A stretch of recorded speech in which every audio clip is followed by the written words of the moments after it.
more AoE against the Phantom Lancer and good pairing with the IO. I was thinking about Huskar before Phantom Lancer was showed. Looked really good, but after PL got picked up, then it was a no-go. I also want to see the mid matchup, Somnus against BZM, because BZM did pop up. He did pop off completely in the previous game. Maybe in a slightly unfavorable matchup as well. Yeah, and he might be inside Somnus's head.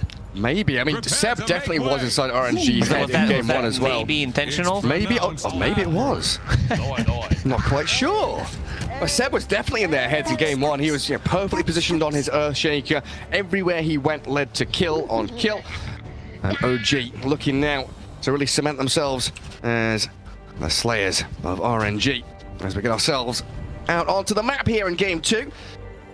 OG, of course, one game to the good. A beautiful draft. As RNG have picked a Phantom Lancer, and I'm not going to lie, it's not one of my favorite heroes. I very rarely see him win, but Ana is playing it? That was the caveat. It is in the hands of Ana. We'll see what he can do. Because it looks like potential for him to be mid lane against the Batrider, is there? Or are they just going to put him safe lane and leave Somnus? Looking at the items, Somnus is going to be playing the mid lane. Okay. Oh, the Boundless. And the Dispose takes Nova. Handing first blood over to OG, and already a beautiful start as the tips will flow. This time around, Taiga will not get the first blood, so no pings coming out from Amar. He's very satisfied that he is the one getting that first blood. Amar, the first blood up. Somnus guarding that bottom rune. Seb is pinging it, saying, yes, bring numbers. Chuck the high five out there and see if anybody responds. And it will be 3 runes for OG. Kaka getting the only one there for RNG. Kaka already being chased back towards his tier 1. And a few, there are some lane swaps going on though. Hey, Lacoste, Ana's down bottom. Teams. And is this a tri-lane? Oh, it is. Chalice on the top lane against the Lone Druid. Oh man, Lone Druid's, I think Lone Druid's gonna be fine playing this matchup. Yeah, I mean, what is this bottom lane from RNG? Like Phantom Lancer with Doppelganger Illusions, Shadow Wave Bomb, Shackles, a bit of damage coming out. But never mind. They tried to see what's gonna happen, potentially try to grab first blood. But yeah, this bottom lane, Monkey King will be playing against Phantom Lancer, so Jingu Mastery on top of PL. There's gonna be a lot of healing. This is the killer lane for OG.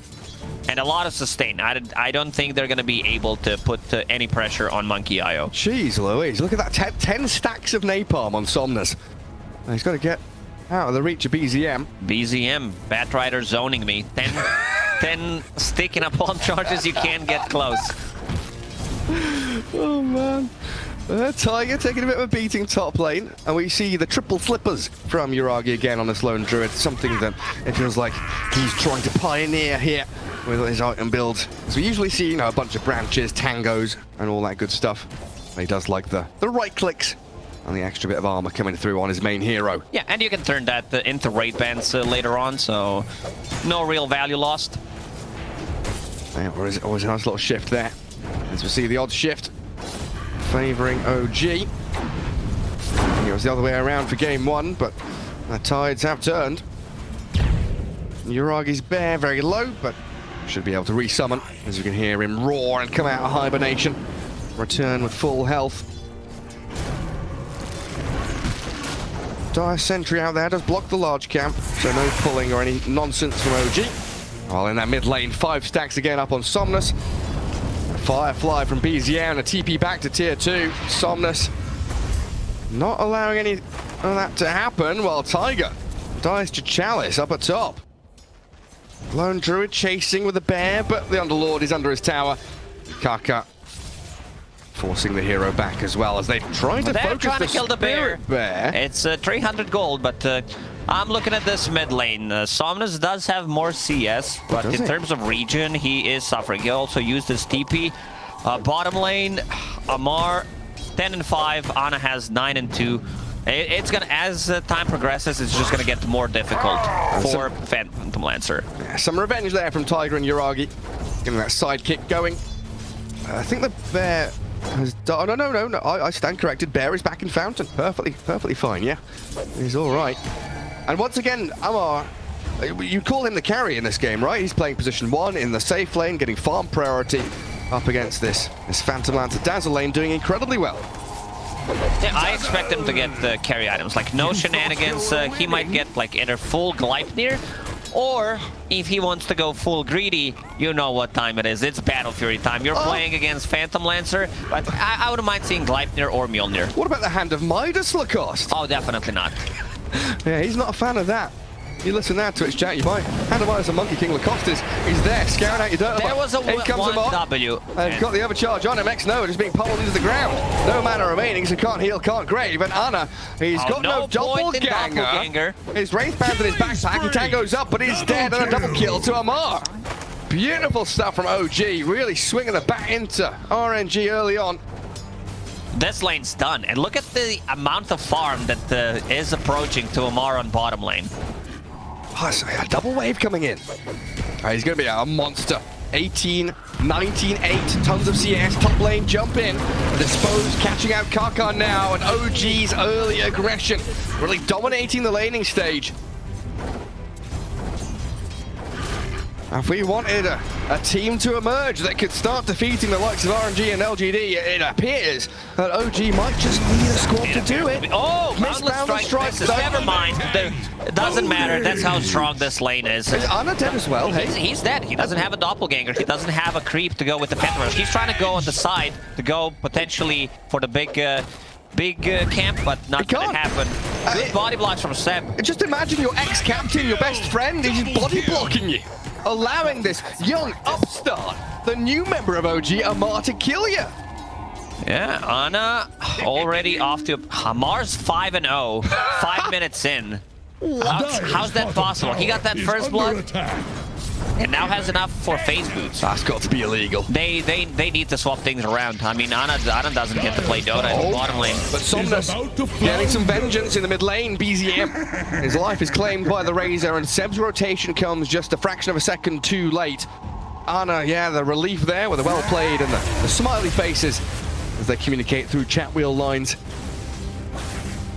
22 and 8 on Somnus Razor. Getting something here for RNG, but we see the rest of the cores really struggling to really pick up any semblance of farm.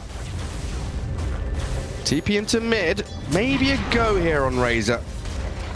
They don't have a great form of initiation though.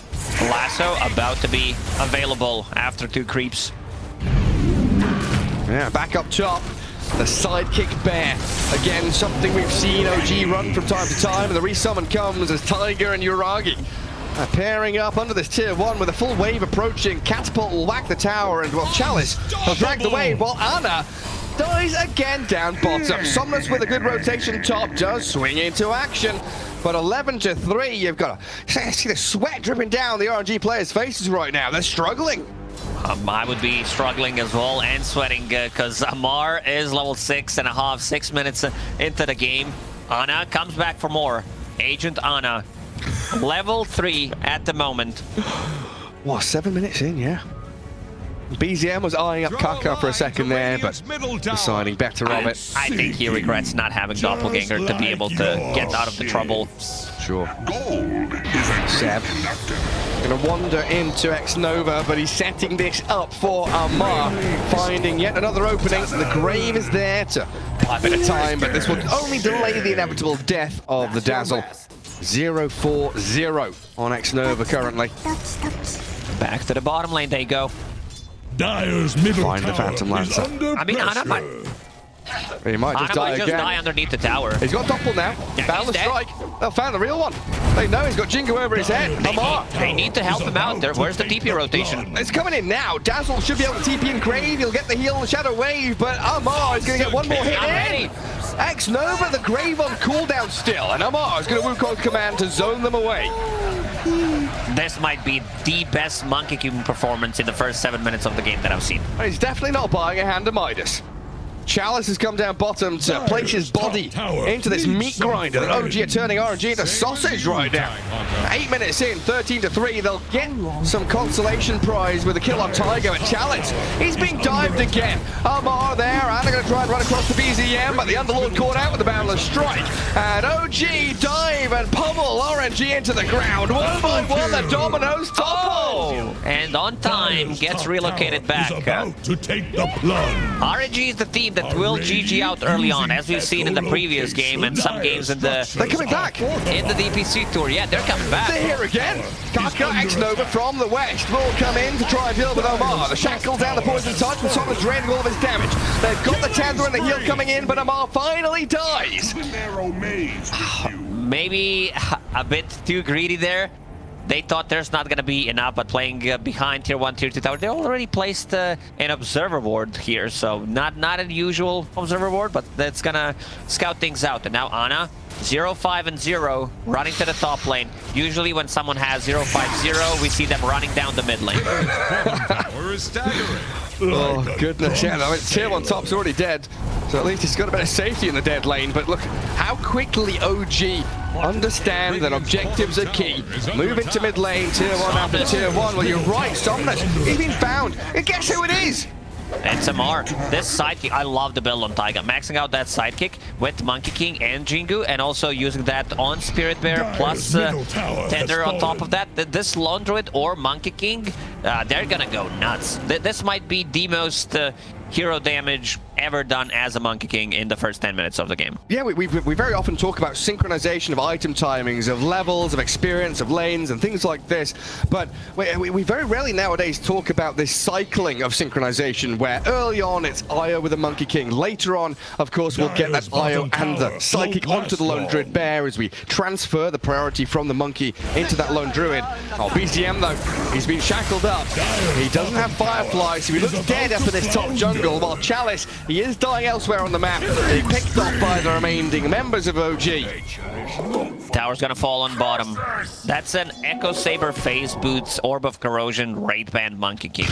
I think Amar at the start of the game said, let me carry, I'm boosting. Just let me get stuff done, and it shows. Yeah, why is he not dropping his chat wheel line? He's heavily focused.